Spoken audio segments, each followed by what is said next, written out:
Places such as hallways, dark rooms, the backrooms, and my friend's recently divorced sister's booty are all places that give off a slightly terrifying feeling but contradict themselves with comfort by looking vaguely familiar.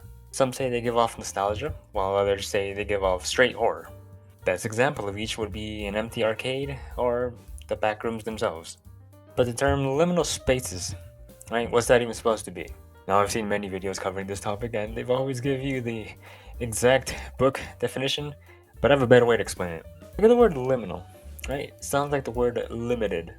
That's because these spaces all have a limited amount of what you can see. They tend not to include people, animals, and decorations as well. Right? They're just empty. They look like they should have something there, but they don't.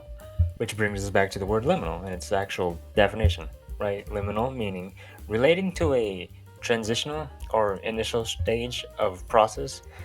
That's why I mentioned the examples of roads or hallways, right? Liminal spaces tend to be that transitional place between a point A and point B, right? So you'd see these places and you'd think, where are the homies at? But homies aren't there. So, due to the nature of these places, a lot of people find them comforting due to some nostalgia trip or because of the emptiness of said space, giving off the feeling of being alone. Then, on the other hand, some people find these places horrifying, and both feelings are right. However, everything I saw only focused on the comfort of the empty slash alone feeling, so I instead want to focus on the absolute horror of these places. Right, and how do we do that? Well, by familiarity. The Uncanny Valley is the term for seeing something that's familiar, but you know something's off. Kinda like sucking off the broski, but it tastes like your gross cooch. Weird. An object's resemblance to a human being can be what determines its essential uneasiness. Right, a standard robot won't make you feel weird, but this bitch might. So liminal spaces tend to fall into this category due to their similar nature, right? They give off that feeling of familiarity because they tend to look like places you've either seen or been to. And so let's grab the example of a mall, right? Malls tend to be busy and you'd expect people to be there, but there aren't any. Once again, it's that feeling of this looks familiar, but something's off. So the biggest thing I want to get across in this point, to perfectly transition into the next, is that humans have learned that anything that looks familiar, but something's off, should be treated as a threat. And I've seen many people leave it up to this feeling of uneasiness is just a flight response or a survival instinct. Right, let's use two examples now. First, a narrow corridor, whether it's a hospital or hotel room hallway or your girl's ass. Right, a flight reflex could trigger. You tend to see very few doors, which could equal very little escape, which in turn triggers I need to survive at all costs. We could also add the previous point of the Uncanny Valley as well. You know, something's off, so you want to escape. The hospital hallway is probably the best example of this situation being horrifying. In a corridor that you'd expect to be busy and full of people, but everyone's gone. Right? Wouldn't that make you feel fucking off? Example 2, a dark road. That alone isn't scary, you know, unless you're afraid of the dark, like me, you pussy. However, dark roads tend to have cars, and headlights, and people are all visible. But you remove all that, and you have a liminal space, essentially. So what's so scary about an empty dark road, right? If something goes wrong, how fast can you escape? Or can you even escape? It then leaves one question. Is someone lurking? A point I've seen no one make is that liminal spaces tend to have that visual suspense of expecting someone or something to poke its head out. So I haven't really explained this part yet, and it's the visual aspect of liminal spaces, and the best way to put it is that liminal spaces tend to be dark, grainy, empty, you know, vintage-esque-y. Rather than to me, there's something a little scary about old and vintage than new and high def.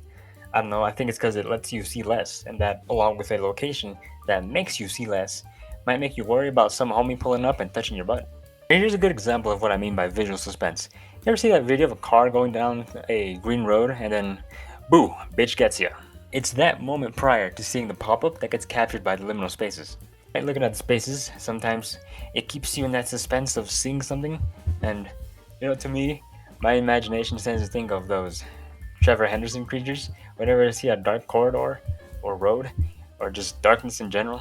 But there is something dealing with liminal spaces that could justify that fright of something showing up.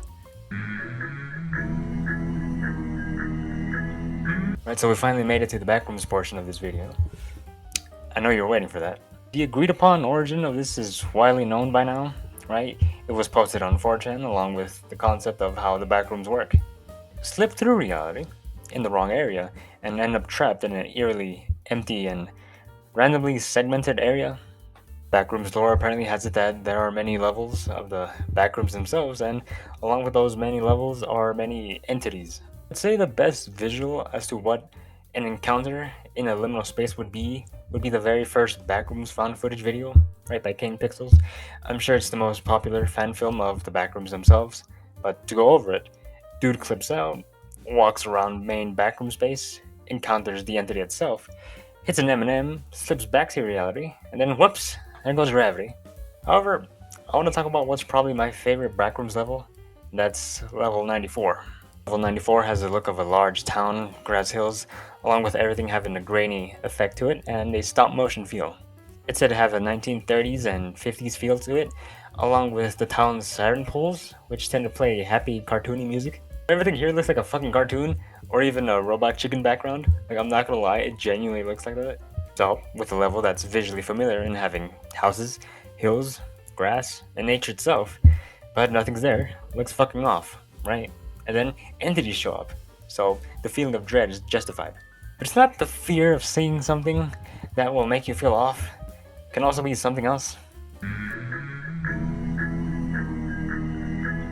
So I've seen this explanation that liminal spaces tend to have some sort of paranormal activity reported along with them, right? This being, of course, hospitals, bridges, empty hallways, or even houses. And so along with these explanations, it goes to say that death itself is a liminal space between life and whatever comes after life.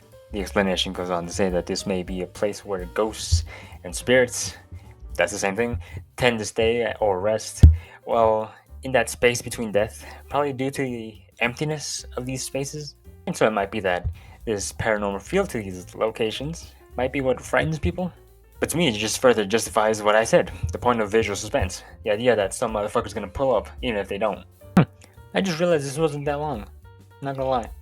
But anyways, this is the last thing I'm gonna do this year. This was a requested thing. It was requested back in like October.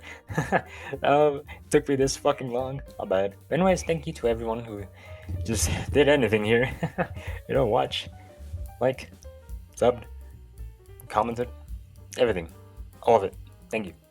Yeah, that's it for me for the rest of the year. So, see you in January. So, bye.